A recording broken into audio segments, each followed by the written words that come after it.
آج 13 رمضان المبارک کا دوسرا جمعۃ المبارک کا وہ بڑا دن آ چکا ہے۔ اس بڑے دن کا بڑا عمل آپ کی خدمت میں پیش کرنے لگا ہوں، کیونکہ یہ آج کے دن کا سب سے زیادہ طاقتور عمل ہے۔ عمل کیا ہے کہ انا اعطیناک الکوثر، اور اللہ الصمد کا یہ عمل جو شخص بھی کر لیتا ہے پورا سال وہ بندہ خوشحال رہتا ہے، اور ایسی جگہوں سے اس کو مدد ہوتی ہے کہ لوگ اس کا دروازہ کھٹکھٹا کر بھی اس کی مدد کر جاتے ہیں۔ جو مقروض ہیں وہ بھی اس عمل کو کریں، جن کے پاس روزگار نہیں وہ بھی اس عمل کو کریں، کیونکہ یہ عمل میں خود بھی کرتا ہوں، میں خود اس عمل کو کرنے جا رہا ہوں، اس سورہ مبارکہ کو پڑھنے جا رہا ہوں اور آپ کو طریقہ بھی بتانے لگا ہوں۔ اگر آپ اس ترتیب کے مطابق، اس طریقے کے مطابق اس عمل کو آج کے دن کر لیتے ہیں تو یہ عمل ایسا ہے کہ جس کے ذریعے جادو سے بھی زیادہ تیزی کے ساتھ اثر دیکھنے کو ملتا ہے۔ اگر آپ اس رحمت والے مہینے میں ابھی تک اس کی رحمتیں اور برکتیں حاصل نہیں کر سکے، دیکھیں پہلا رمضان المبارک کا عشرہ جو رحمت کا عشرہ تھا وہ گزر چکا ہے، اور دوسرا یہ عشرہ ہے اس کا یہ جمعۃ المبارک کا دن ہے۔ آج 13 رمضان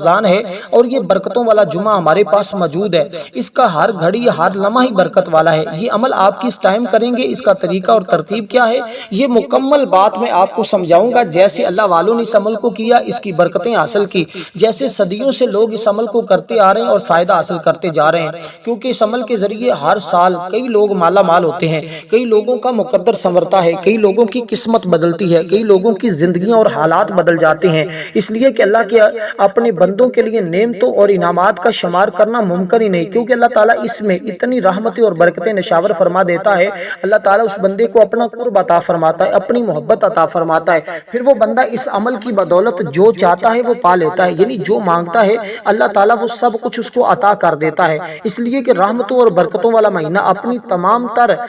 جو ہے وہ اپنی تمام تر رحمتیں اور برکتیں لے کر ہمارے پاس موجود ہے۔ ابھی تک اگر آپ نے اس کی ڈھیروں انعامات حاصل نہیں کیے، برکتیں حاصل نہیں کی، تو آپ نے کرنا کیا ہے، باوضو ہو کر آج کسی بھی وقت، آج رات بھی جمعۃ المبارک کا آج جو رات ہے یہ جمعہ کی شب ہے، اور کل دن جمعہ کا ہوگا، یعنی آج رات جمعہ کی رات ہے، دن جمعۃ المبارک کا دن ہوگا۔ آپ شب جمعہ میں بھی کر سکتے ہیں اور جمعہ کے دن بھی اس عمل کو کر سکتے ہیں۔ بس آپ نے اس ترتیب کے ساتھ اس عمل کو کرنے کے لیے بیٹھ جانا ہے کہ سب سے پہلے آپ نے باوضو ہو کر اپنے مقصد اور اپنے حاجت کی نیت کر لینی ہے۔ سب سے پہلا عمل جو پہلی چیز میں آپ کو بتانے لگا ہوں بالکل آسان سی ہے، وہ آپ میرے ساتھ بھی پڑھیں گے اور آپ کو اس کے پڑھنے کی برکتیں یہ ملیں گی کہ اللہ تعالیٰ آپ کے گناہوں کی ایسے بخشش فرما دے گا جیسے آپ نے اپنی ماں کے پیٹ سے آج جنم لیا ہے، کیونکہ یہ بخشش کا مہینہ ہے اور بخشش اور مغفرت کا عشرہ جاری اور ساری ہے۔ اس کے بعد جہنم کے آزادی کا عشرہ آ جائے گا، تو آپ نے آج کے اس دن کے اندر اپنی بخشش کروا لینی ہے۔ جب بندے کی بخشش ہو جاتی ہے تو اللہ تعالیٰ اس بندے کو اپنا محبوب، اپنا دوست بنا لیتا ہے۔ جب کوئی بندہ اللہ کا دوست بن جاتا ہے تو پھر اللہ کی بارگاہ سے جو مانگتا ہے اللہ اس کو عطا فرما دیتا ہے۔ اس لیے کہ دوستو حضور علیہ الصلوۃ والسلام اس مہینے کا ہمیشہ انتظار فرمایا کرتے تھے، کیونکہ یہ مہینہ وہ عظمت والا ہے کہ جس کی ہر گھڑی میں، ہر لمحے اللہ تعالیٰ اپنے بندوں پر اپنی رحمتوں کا نزول فرما رہا ہوتا ہے۔ اور جمعۃ المبارک کے دن تو ویسے بھی اللہ تعالیٰ کے نوری ملائکہ زمین پر اتر آتے ہیں، اور جب زمین پر اترتے ہیں تو اللہ تعالیٰ کی مزید رحمتوں کا نزول ہونا شروع ہو جاتا ہے۔ رمضان المبارک کی رحمتیں اور بخششیں اور مغفرت کا مہینہ ہے۔ وہ لوگ بڑے خوش قسمت ہیں جنہوں نے اس ماہ مبارک کو مقدس مہینے میں روزے اور عبادت کے ذریعے اللہ تعالیٰ کو راضی کر لیا ہوا ہے۔ یہ مبارک مہینہ جس میں اللہ تعالیٰ کا جو ہے وہ ثواب بڑھا دیتا ہے، یعنی نفل کا ثواب فرض کے برابر کر دیتا ہے، فرض کا ثواب اللہ تعالیٰ 70 گنا زیادہ بندوں کو عطا فرماتا ہے۔ جب آپ یہ عمل کریں گے تو آپ کو اس کا ثواب اس قدر ملے گا، ایک تو آپ کی ہر دعا قبول ہوگی، دوسرے نمبر پر گناہوں کی بخشش ہوگی، تیسرے نمبر پر آپ کی عمر دراز ہو جائے گی، آپ کے والدین کی بخشش ہو جائے گی، آپ کے گھر والوں کی بخشش ہو جائے گی۔ جس گھر میں یہ عمل کیا جاتا ہے، یہ جو مرد اور عورت اس عمل کو کرتے ہیں، اگر ماں باپ کرتے ہیں تو ان کی اولاد کا مقدر سنور جاتا ہے، ان کی قسمت بدل جاتی ہے۔ اگر کسی قید سے رہائی کے لیے اس کو پڑھتے ہیں تو اللہ تعالیٰ قید سے رہائی بھی عطا فرما دیتا ہے۔ اگر کوئی بندہ اس کو اپنے ذاتی گھر حاصل کرنے کے لیے پڑھتا ہے تو اللہ تعالیٰ اس کو اپنا گھر بھی ذاتی عطا فرماتا ہے۔ جو جاب کے لیے پڑھتا ہے اس کو جاب مل جاتی ہے۔ مطلب یہ ہے کہ جو جس مقصد کے لیے اس عمل کو کرتا جائے گا اللہ تعالیٰ اسی طرح کا معاملہ اس بندے کے ساتھ فرماتا جائے گا۔ اب سب سے پہلے آپ نے اس عمل کو کرتے ہوئے آپ نے تعوذ و تسمیہ پڑھ کر دعائے دوسرا عشرہ پڑھنی ہے۔ اس دعائے مبارکہ کو آپ نے صرف اور صرف 7 مرتبہ پڑھنا ہے، یعنی بسم اللہ الرحمن الرحیم، تعوذ اور تسمیہ پڑھا آپ نے، یعنی اعوذ باللہ من الشیطان الرجیم، بسم اللہ الرحمن الرحیم۔ اس کے بعد آپ دعا پڑھیں گے۔ دعا سے پڑھنے کا طریقہ میں نے آپ کو اسی ترتیب کے ساتھ عرض کر دینا ہے، آپ اس کو میرے ساتھ ایک مرتبہ ریپیٹ کر لیجئے گا، پڑھ لیجئے گا، تاکہ جو غلطی ہو آپ کی وہ دور ہو جائے، کیونکہ اس دعائے مبارکہ کا مطلب یہ ہے کہ یا اللہ میں تیری بارگاہ سے اپنی مغفرت طلب کرتا ہوں اور تیری بارگاہ میں توبہ کرتا ہوں۔ تو جب بندہ اللہ کی بارگاہ میں توبہ کر لیتا ہے، اپنے گناہوں کی بخشش طلب کر لیتا ہے، تو اللہ تعالیٰ اپنے اس بندے کو بخش دیتا ہے، کیونکہ ماہ رمضان کا وہ عظیم مہینہ ہے جو شخص اس کو پانے کے بعد بھی اپنی مغفرت نہ کروا سکا، محروم رہا، وہ انتہائی بد قسمت ہے۔ اس لیے حضرت ابو ہریرہ رضی اللہ تعالیٰ عنہ خود ارشاد فرماتے ہیں، آقا علیہ الصلوۃ والسلام نے ارشاد فرمایا، اے لوگو اتنی ہی عبادت کرو جو قابل برداشت ہو۔ یہ عمل بالکل مختصر بتانے لگا ہوں کیونکہ اللہ تعالیٰ ثواب دینے سے نہیں تھکتا۔ حضور فرماتے ہیں مختصر عبادت، لیکن وہ خلوص کے ساتھ ہو، وہ عاجزی کے ساتھ ہو، وہ اللہ کی محبت میں ہو، اس کے میں تھکاوٹ نہ ہو، کیونکہ آپ عبادت کرنے سے اکتا جائیں گے لیکن اللہ ثواب دینے سے تھکتا نہیں ہے۔ اس لیے مختصر عبادت ہو لیکن جامع ہو، اس میں اللہ کی طرف رجوع ہو، اس میں اللہ کی محبت ہو، اس میں اللہ تعالیٰ کے پیار کی جھلک ہو، اس میں خشوع و خضوع ہونا چاہیے، اس میں یقین کامل ہونا چاہیے، کیونکہ اللہ تعالیٰ بہت سی ایسی قومیں ہیں کہ اللہ تعالیٰ ان کو توبہ استغفار کی وجہ سے ان سے عذاب کو ٹال دیا ہے۔ اب میں اس کے بارے میں ایک واقعہ بھی بتاؤں گا۔ سب سے پہلے ہم نے اللہ کی بارگاہ میں اپنے گناہوں کی بخشش طلب کرنی ہے۔ وہ میں نے آپ کو بتایا ہے کہ یہ دعا مبارک آپ کو جتنی تعداد میں بتائیے اتنی تعداد میں آپ نے پڑھ لینی ہے، کیونکہ ہفتے جمعہ کا دن آتا ہے 7 دنوں کے بعد، تو اس دعائے مبارکہ کو بھی آپ نے اسی نسبت سے 7 بار پڑھنا ہے۔ یہ 7 بار پڑھنے سے اللہ تعالیٰ آپ کے تمام گناہوں کی بخشش فرما دے گا۔ اگر تمہارے گناہ سمندر کی جھاگ کے برابر بھی ہیں تو اللہ تعالیٰ معاف فرمانے پر قادر ہے۔ جب اللہ تعالیٰ کو آپ نے قادر تسلیم کر لیا کہ ان اللہ علی کل شیء قدیر، اللہ تعالیٰ ہی ہر چیز پر قدرت رکھنے والا ہے، تو اللہ تعالیٰ اپنی قدرت کے ذریعے تمہارے گناہوں کو معاف فرما دے گا، کیونکہ اللہ کی رحمت بہت وسیع ہے۔ ہمارے گناہ اللہ کی رحمت کے سامنے کچھ بھی نہیں ہیں، وہ اپنی رحمت کے ذریعے ہمارے گناہوں کو معاف فرما دے گا۔ اب اس دعائے مبارکہ کو آپ نے پڑھنا ہے، استغفر اللہ ربی من کل ذنب واتوب الیہ، استغفر اللہ ربی من کل ذنب واتوب الیہ، استغفر اللہ ربی من کل ذنب واتوب الیہ۔ اس دعائے مبارکہ کو آپ نے جتنی تعداد میں نے آپ کو عرض کی اس کے برابر پڑھنے کے بعد اب آپ نے حضور سرور کونین امام الانبیاء خاتم النبیین کی ذات پر درود پاک پڑھنا ہے۔ جو درود پاک ہم نماز کے اندر پڑھتے ہیں وہی درود پاک آپ نے پڑھنا ہے۔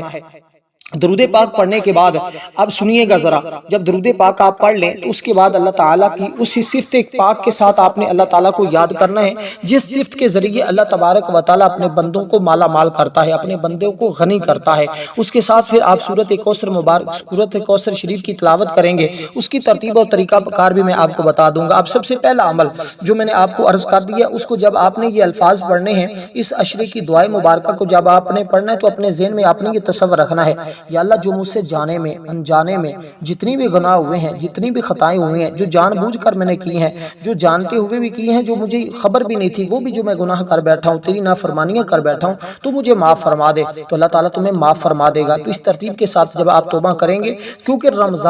رمضان اس لیے کہا جاتا ہے چونکہ یہ گناہوں کو جلا دیتا ہے۔ میرے آقا نے خود ارشاد فرمایا، دیکھیں سورۃ یونس کے اندر اللہ تعالیٰ نے حضرت یونس علیہ السلام کی قوم کا ذکر فرمایا کہ عذاب ان کے قریب آ چکا تھا، انہوں نے اپنی آنکھوں سے عذاب دیکھ لیا تھا، لیکن اللہ تعالیٰ کی طرف سے توفیق ہوئی، ساری قوم اپنے گھر سے باہر نکل آئی، اللہ تعالیٰ سے رو کر اور گر گڑا کر توبہ کی، اللہ تعالیٰ نے ان پر عذاب کو ہٹا دیا۔ اسی طرح جب آپ اللہ تعالیٰ کی بارگاہ میں آج عاجزی کے ساتھ، انکساری کے ساتھ اگر آنکھوں میں آنسو آ جائے تو یہ سب سے اچھا ہے، پھر سمجھ لینا کہ تمہاری قبولیت ہو چکی۔ اگر آنسو نہ آئے تو کم از کم آپ رونے جیسا منہ بنا کر اللہ تعالیٰ کی بارگاہ میں بیٹھ جائیے گا، اور جب آپ اس طرح اللہ تعالیٰ کی بارگاہ سے توبہ کر لیں گے تو اللہ تعالیٰ تمہارے گناہوں کی بخشش فرما دے گا، اور جب گناہوں کی بخشش ہو جاتی ہے تو اللہ تعالیٰ تمام غم، تمام پریشانیوں کو دور فرما دیتا ہے، اور پھر بندے کی مانگی ہوئی دعاؤں کو بھی قبول کر لیتا ہے۔ کیونکہ حضرت عبادہ بن صامت رضی اللہ تعالیٰ عنہ بیان کرتے ہیں، آقا علیہ الصلوۃ والسلام نے فرمایا کہ توبہ استغفار اس مہینے کے اہم مقاصد ہیں، جس شخص کی توبہ قبول ہوگی اور رب نے اسے بخش دیا وہ رمضان کے فضائل اور برکات سے محفوظ ہو گیا۔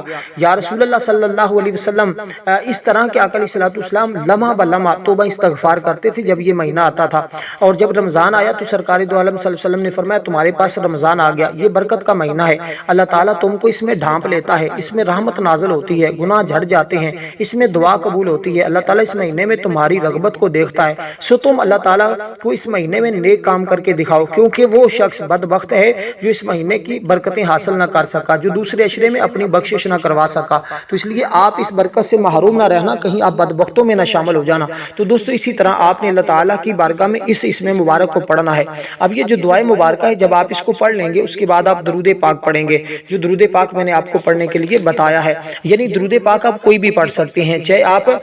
جو ہے وہ درود پاک پڑھیں جو ہم نماز کے اندر پڑھتے ہیں درود ابراہیم، یا آپ کو چھوٹا درود پاک جیسے صلی اللہ علیہ وسلم یہ درود پاک بھی پڑھ سکتے ہیں۔ اگر اس درود پاک کو پڑھنا چاہیں تو آپ یہ بھی پڑھ سکتے ہیں، ورنہ جو درود پاک آپ کو آتا ہے الصلاۃ والسلام علیک یا رسول اللہ، آپ اس درود پاک کو بھی پڑھ سکتے ہیں۔ تو یہ اس کی ترتیب اور یہ اس کا طریقہ کار ہوگا، اس ترتیب کے مطابق آپ نے اپنے اس عمل کا آغاز کرنا ہے۔ دیکھیں اگر پہلے آپ نے ویڈیو کو سکپ کر لیا تو خدا رہا اب ویڈیو کو سکپ نہ کیجئے گا، کیونکہ اب عمل کو بالکل میں ایک ایک لفظ کر کے بتانے جا رہا ہوں۔ اگر پہلے بھی کیا تو آپ پھر بہت بڑی عمل سے محروم ہو گئے ہیں۔ جو آپ کو میں نے اشرے کی دعا پڑھنے کا طریقہ بتایا ہے اس کو پڑھنا ضروری ہے، وہ بھی سمجھے کہ اس عمل کا حصہ ہے، آپ نے اس کو پڑھ کر پھر اس عمل کا آغاز اسی ترتیب کے ساتھ کرنا ہے۔ انشاءاللہ تعالی آپ کو اللہ تعالیٰ کی بارگاہ سے اس کی برکتیں ملنا شروع ہو جائیں گی۔ اب آپ نے کرنا کیا ہے، اللہ تعالیٰ کی بارگاہ میں اللہ تعالیٰ کی رحمت کا سوال کرنا ہے۔ پہلے بخشش کا سوال کیا، اب اللہ تعالیٰ کی بارگاہ سے اس کی رحمت کو طلب کرنا ہے۔ اللہ کی رحمت کو کیسے طلب کریں گے، اللہ تعالیٰ کو پکاریں گے، یا رحمانو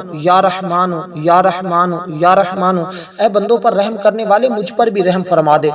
جب آپ اللہ تعالیٰ کی بارگاہ میں اس طرح کہیں گے تو اللہ تعالیٰ تمہارے اوپر رحم فرما دے گا۔ تو اس لیے دوستو جس نے آقا علیہ السلام کا فرمان ہے، جس نے ماہ رمضان المبارک کے مہینے میں روزے رکھے ایمان اور احتساب کی نیت سے، اللہ اس کے گزشتہ گناہوں کو معاف فرما دے گا۔ جمعۃ المبارک کا دن ہے، ہرگز روزہ نہ چھوڑیے گا، کیونکہ یہ روزہ جس نے چھوڑ دیا وہ ساری زندگی بھی روزے رکھتا رہے تو وہ ایک اس روزے کی کمی کو پورا نہیں کر پائے گا۔ اس لیے آپ اس عمل کو حالت روزہ میں بھی کر سکتے ہیں اور آج رات میں بھی کر سکتے ہیں۔ جس کے تین گھنٹے پورے 24 گھنٹوں میں سب سے اہم ہے ماہ رمضان المبارک اس مہینے میں، وہ 3 گھنٹے کون سے ہیں؟ ان میں سے 1 گھنٹہ تہجد کے وقت کا ہے، ایک نماز فجر کے بعد کا ہے، ایک افطاری کے ٹائم کا ہے۔ اگر ان 3 گھنٹوں میں کسی وقت بھی آپ اس عمل کو کر لیں تو آپ خوش نصیب ہیں، کیونکہ ماہ رمضان المبارک کے مہینے کا جمعے کی فضیلت اس قدر ہے کہ اس میں اللہ تعالیٰ کے نوری ملائکہ اترتے ہیں۔ اب جو میں نے آپ کو بتایا ہے درود پاک آپ نے پڑھا، اس کے بعد اللہ تعالیٰ کی اس اسم مبارک کو پڑھا۔ اسم مبارک کیا ہے؟ یا رحمانو یا رحمانو یا رحمانو۔ اللہ تعالیٰ کا یہ رحمت والا اسم مبارک ہے جس کے ذریعے اللہ تعالیٰ اپنے بندوں پر اپنی رحمت کا نزول فرماتا ہے۔ اللہ کی رحمت بندوں پر خوب برستی ہے اور اللہ تعالیٰ ہی اپنی رحمت کے ذریعے جب کوئی کام بگڑتا ہے تو اس کو درست فرما دیتا ہے۔ اس لیے اگر تمہارے بگڑے ہوئے کام ہیں اور جو تمہارے درست نہیں ہو رہے تو آپ اللہ تعالیٰ کو اس رحمت کے ساتھ یاد کریں، اللہ تعالیٰ تمہارے لیے اپنی رحمت کے دروازے کھول دے گا، اپنی برکتوں کے دروازے کھول دے گا۔ اس لیے کہ انسان کو اللہ تعالیٰ کی رحمت کی قدم قدم پر ضرورت ہوتی ہے۔ اگر اللہ کی رحمت نہ ہو تو زندگی کا یہ سفر مشکل ہو جاتا ہے، اگر اللہ کی رحمت شامل حال ہو تو تب زندگی کا سفر جا کر پورا ہوتا ہے۔ تو جو بندہ اللہ تعالیٰ کو اس صفت مبارکہ کے ساتھ آج پکارے گا، آج یاد کرے گا، اللہ اپنی رحمت کے دروازے اس پر کھول دے گا اور وہ چیز اس کو مل جائے گی جس کی زندگی میں اس کو ضرورت درپیش ہوگی۔ یہ اسم مبارک انتہائی جمالی ہے اور آپ پر اس کا جمال بھی پیدا ہوگا، اس لیے کہ دیکھیں رحمان یہ اللہ تعالیٰ کا وہ مبارک اسم مبارک ہے جو بسم اللہ کے اندر بھی ذکر ہے۔ اب اس اسم مبارک کو آپ نے اسی ترتیب کے ساتھ پڑھنا ہے۔ تصور میں آپ نے رکھنا ہے یا اللہ مجھے مناسب رشتے کی ضرورت ہے۔ اگر آپ کی شادی نہیں ہو رہی آپ یوں کہیں یا اللہ مجھے مناسب رشتے کی ضرورت ہے تو اس کی برکت سے وہ میرے لیے انتظامات فرما دے جو میرے حق میں بہتر ہے۔ اگر آپ کو پیسوں کی ضرورت ہے، پیسوں کی وجہ سے آپ کی شادی رکی ہے تو پھر آپ اسی طرح ذہن میں تصور رکھیں یا اللہ میرے پاس پیسے نہیں تو اپنی رحمت کے ذریعے مجھے مالا مال کر دے۔ انشاءاللہ آپ دیکھیں گے پھر آپ کی کیسے مدد ہوتی ہے، آپ کو حیران کن اس کا رزلٹ ملے گا اور نتیجہ ملے گا، کیونکہ اللہ تعالیٰ سے جب بندہ اس کی رحمت کا سوال کرتا ہے تو اللہ تعالیٰ اپنی رحمت ضرور اس بندے پر نازل کرتا ہے۔ تو درود پاک پڑھنے کے بعد اللہ تعالیٰ کے یہ اسم مبارک آپ پڑھیں گے۔ اس اسم مبارک کو اس تصور کے ساتھ پڑھیں گے جیسے میں نے تصور کہا ہے۔ اب میں نے اشارتاً آپ کو بتا دیا ہے، اب آپ کا جو بھی مقصد ہو، جو بھی حاجت ہو، مثلاً آپ کے اوپر قرضہ ہے تو قرضے کے آپ اپنے ذہن میں تصور رکھیں، یا اس کے علاوہ آپ کا کوئی بھائی کوئی بہن کوئی قید میں ہے آپ اس کی نیت سے اس کو پڑھیں، یا آپ کا کوئی بیٹا کہیں جاب کرتا ہے اس کی نیت سے پڑھیں اس کو ترقی مل جائے، یا دنیا کا کوئی بھی کام ہے آپ کے پاس اولاد نہیں اولاد کی نیت سے پڑھیں، کوئی بیمار ہے تو شفا کی نیت سے پڑھیں، کوئی کسی بھی قسم کی پریشانی میں ہے تو اس پریشانی کو تصور میں لا کر آپ نے اس اسم مبارک کو صرف اور صرف 11 مرتبہ پڑھنا ہے۔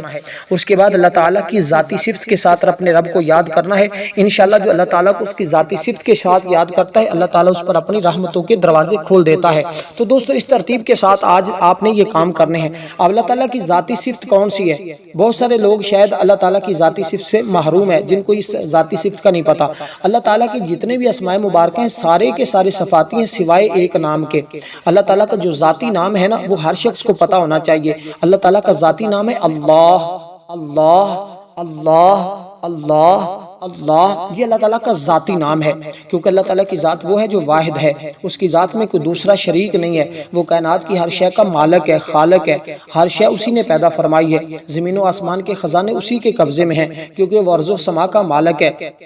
جو ہمارے دلوں کی چھپی ہوئی چیزوں اور سینوں میں ڈھکے ہوئے رازوں کو بھی جانتا ہے، جو تحت اسرا و فوق اسریہ کی تمام غیب حقیقتوں کو بھی جانتا ہے، جو رات کو دن میں بدلتا ہے اور دن کو رات میں بدل دیتا ہے، وہ آسمانوں سے بارش برسا کر ہمارے لیے سبزہ بھی اگاتا ہے، جو خاکی بندوں کو نوری ملائکہ سے بڑھ کر شان بھی عطا کرتا ہے، جو سالکوں کو راہ حق دکھلاتا ہے، طالبوں کی طلب کو پورا کرتا ہے، جو اپنی رحمت سے ہر چیز کو پال رہا ہے، وہ تمہیں اپنے فضل و کرم سے اور تمہارے اوپر ایسی برکتوں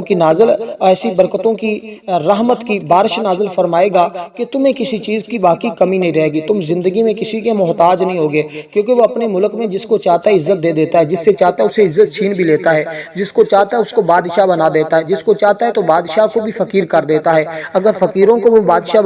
بنانا چاہے تو وہ فقط اتنا فرماتا ہے کن پس ہو جا، وہ امیر ہے تو غریب ہو جاتا ہے، غریب ہے تو امیر کر دیتا ہے، یہ اس کی شان ہے، وہ اپنی قدرت کی نشانیاں ہمیں مختلف لمحات میں دکھاتا رہتا ہے، کبھی زلزلوں کی صورت میں اس کی نشانیاں ظاہر ہوتی ہیں، اور کبھی وہ ہمارے دیکھتے ہی دیکھتے ایسے کمزور لوگوں کو اتنا مقام اور درجہ دے دیتا ہے کہ انسان دیکھ کر حیران رہ جاتا ہے۔ اگر آپ اللہ تعالیٰ کو اس صفت کے ساتھ یاد کریں گے تو اللہ تعالیٰ کی رحمتیں آپ کے اوپر ایسے برسیں گی جیسے موسلا دھار بارش برستی ہے۔ اس لیے دوستو اب آپ نے اللہ تعالیٰ کے اسم مبارک کو یاد کرنا ہے، یا اللہ یا صمد، یہ انتہائی شان اور عظمت والی اسماء مبارکہ ہیں، ان دونوں کو ملا کر اب آپ پڑھیں گے، اور اس کے بعد سورۃ کوثر شریف کو بھی میں آپ کو پڑھنے کا طریقہ اور ترتیب بتانے لگا ہوں۔ جب آپ اس اسم مبارک کو پڑھیں گے تو اللہ تعالیٰ کی ذات تمہارے اوپر خوش ہو جائے گی، کیونکہ صمد بھی اللہ تعالیٰ کی ذات ہے، اللہ تعالیٰ کے صفاتی ہے، اللہ تعالیٰ کی یہ صفت ہے، اور جس کا مطلب ہے بے نیاز۔ اللہ تعالیٰ تمہیں تمام چیزوں سے بے نیاز کر دے گا، تمہیں کسی کا محتاج نہیں ہونے دے گا، تمہیں اپنے خزانہ غیب سے سب کچھ عطا فرما دے گا۔ اس لیے جو بندہ بھی اپنے رب کو اس صفت کے ساتھ یاد کرتا ہے، اللہ تعالیٰ اس پر اپنی رحمت کے خزانے کھول دیتا ہے، اور رحمتوں کے دروازے اس بندے کے اوپر کھول دیے جاتے ہیں۔ اس لیے کہ صمد یہ اللہ تعالیٰ کی وہ صفت ہے کہ جس کے ذریعے بڑے بڑے لوگوں نے بڑے بڑے مقام حاصل کیے ہیں، اس کے ذریعے تسخیر بڑی ملتی ہے، اللہ کی رحمتیں بڑی ملتی ہیں۔ اب ان دونوں اسماء مبارکہ کو آپ نے ملا کر ایک تصور کرنا ہوگا، یعنی آپ پڑھیں گے یا اللہ یا صمد ایک مرتبہ، یا اللہ یا صمد دو مرتبہ، یا اللہ یا صمد تین مرتبہ، اس طرح آپ نے اللہ تعالیٰ کی اس اسم مبارک کو پڑھنا ہے۔ لیکن بات وہی ہے کہ اس میں کو بھی پڑھتے ہوئے آپ نے اپنے اسی مقصد کو ذہن میں رکھنا ہے جو اللہ تعالیٰ کی پہلی صفت کو پڑھتے ہوئے آپ نے اپنے مقصد کو ذہن میں رکھا تھا۔ اب یہ ساری چیزیں آپ نے ایک ہی مقصد کو، یعنی کہ آپ کے جتنے بھی مقصد ہیں سب کو آپ تصور میں لا کر اس کو پڑھیں گے، تو پھر انشاءاللہ تعالیٰ اپنی جگہ سے اٹھنے سے پہلے آپ اپنے مقصد میں کامیاب ہوتے ہوئے آپ خود دیکھیں گے، اور آپ خود حیران رہ جائیں گے، اور آپ یہ کہیں گے کاش مجھے اس کے بارے میں پہلے پتہ چل جاتا، کیونکہ پھر ہر شخص یہ اظہار کرتا ہے، کیونکہ صمد کا مطلب یہ بے نیاز، ظالم سے نجات کے لیے، بھوک سے حفاظت کے لیے، مخلوق سے بے پرواہ اور صدیقوں میں شمولیت کے لیے لوگ اس کو پڑھتے ہیں۔ اب یہ ایک اسم مبارک ہے، کتنی چیزوں کا فائدہ دے رہا ہے کہ آپ ہمیشہ بھوک سے محفوظ رہ جائیں گے، کوئی ظالم آپ کو نقصان نہیں پہنچا سکے گا۔ اگر آپ کے دشمن بہت زیادہ ہیں، بار بار پریشان کرتے ہیں، تکلیفیں پہنچاتے ہیں، آپ اس کو پڑھیں گے، کوئی دشمن آپ کا بال بھی بیگا نہیں کر سکے گا۔ مخلوق سے آپ بے پرواہ ہو جائیں گے، یعنی مخلوق میں کبھی کسی کی آپ کو حاجت نہیں رہے گی، اور اللہ تعالیٰ آپ کو اتنا فائدہ دے گا کہ آپ کو سیف زبان بنا دے گا، صاحب کشف بن جائیں گے، یعنی اللہ تعالیٰ آپ کی زبان سے نکلے ہوئے ہر لفظ کو قبول فرما لے گا اور آپ کی قبولیت ہو جائے گی۔ تو اس لیے دوستو آج اس کی توحید کے میخانے کا گھونٹ بھر لیں اور دنیا سے بے خبر اور بیگانہ ہو جائیں، زندگی کا ہر لمحہ اس کی یاد میں گزارنے کی کوشش کریں، کیونکہ یہ جمعۃ المبارک کا دن بہت کم ملتا ہے۔ آج اگر مل جائے تو پھر لوگ اس کے اندر اس عمل کو نہیں کر پاتے، اس لیے آپ اس عمل کو بھی ضرور کیجئے گا، اور اس عمل کی برکت یہ آپ کو ملے گی کہ ساری زندگی آپ کی خوشحالی کے ساتھ گزرے گی، غم آپ کے ختم ہو جائیں گے، کیونکہ حضرت ابو ہریرہ رضی اللہ تعالیٰ عنہ بیان کرتے ہیں، آقا علیہ السلام نے فرمایا بہتر دن جس پر سورج اللہ تعالیٰ نے طلوع کیا وہ جمعہ کا دن ہے، اس میں آدم علیہ السلام پیدا کیے گئے، اسی دن جنت میں داخل کیے گئے، اسی دن جنت سے نکالے گئے، اور جنت میں اور زمین پر بھی اسی دن ان کو اتارا گیا، اور قیامت بھی اسی دن ہی قائم ہوگی۔ اس لیے ہمیں چاہیے ہم اس دن میں ان تمام برکتوں کو حاصل کریں۔ ان اسماء مبارکہ کو آپ نے دونوں کو ملا کر جیسے میں نے کہا ہے تو 18 بار آپ نے پڑھنا ہے۔ یہ 18 بار پڑھنے کے بعد دوستو آپ نے یہ الفاظ پڑھنے جس کے ذریعے اللہ مشکلات دور فرماتا ہے۔ اللہ تعالیٰ کی طرف ہم رجوع کرتے ہیں، یا اللہ میرا سب کچھ کچھ تیرے لیے ہے اور میں تیری ہی طرف لوٹ آنا ہے، لہٰذا تو میری مدد فرما، مجھ پر تو کرم فرما، میں تیری رحمت کا سوال کر رہا ہوں، میں تیرا سوالی بن کر آیا ہوں، میں تیرے دربار میں حاضر ہوں، تیری بارگاہ میں حاضر ہوں۔ تو اللہ تعالیٰ کی بارگاہ میں جب بندہ حاضر ہو جاتا ہے، اللہ تعالیٰ پھر اس کو محروم نہیں کرتا۔ یہ وہ در ہے جہاں سے کبھی کوئی خالی لوٹتا ہی نہیں۔ بڑے بڑے لوگوں کے درباروں سے، بڑے بڑے لوگوں کے گھروں سے لوگ خالی لوٹ آتے ہیں، لیکن یہ بارگاہ ایسی بارگاہ جس سے کبھی کوئی خالی لوٹا ہی نہیں۔ اس لیے اللہ تعالیٰ کو حیا آتی ہے، اللہ فرماتا ہے جب میرا بندہ میری بارگاہ میں آ جاتا ہے تو میں اس کو خالی نہیں لٹاتا۔ اب آپ نے اللہ تعالیٰ کی بارگاہ میں یوں پڑھنا ہے، انا للہ و انا الیہ راجعون۔ اور یہ جب بھی ہمیں کوئی مصیبت آتی ہے، مشکل آتی ہے، ہم ہمیشہ ان الفاظ کا ذکر کرتے ہیں، ان کو پڑھتے ہیں۔ تو آپ نے ان الفاظ کو پڑھنا ہے، انا للہ و انا الیہ راجعون، انا للہ و انا الیہ راجعون، انا للہ و انا الیہ راجعون۔ ان کو آپ پڑھیں گے، اس کو صرف اور صرف آپ نے 11 بار پڑھنا ہے۔ اس کے بعد آپ نے درود پاک پڑھنا ہے جتنی بار شروع میں پڑھا تھا۔ اس کے بعد آپ نے سورۃ کوثر شریف کی تلاوت کرنی ہے۔ اب سورۃ کوثر شریف کو کیسے پڑھنا ہے؟ اس کو آپ نے اپنے سینے کے اوپر ہاتھ رکھ کر پڑھنا ہوگا، یعنی کہ اپنا سیدھا ہاتھ آپ نے اپنے سینے کے اوپر رکھنا ہے۔ یوں ہی آپ اس سورہ مبارکہ کو اس ترتیب کے ساتھ پڑھیں گے، اللہ آپ کے سینے کو ہمیشہ کے لیے روشن و منور کر دے گا۔ اور سورت کو آپ نے اول آخر درود پاک پڑھنے کی ضرورت نہیں ہے، بس اپنے سینے کے اوپر اپنا سیدھا ہاتھ رکھیں اور 11 مرتبہ آپ اس سورہ مبارکہ کو پڑھیں، سینے سے ہاتھ اٹھا کر۔ اس کے بعد اللہ تعالیٰ کی بارگاہ میں دعا کریں، انشاءاللہ آپ کی ہر دعا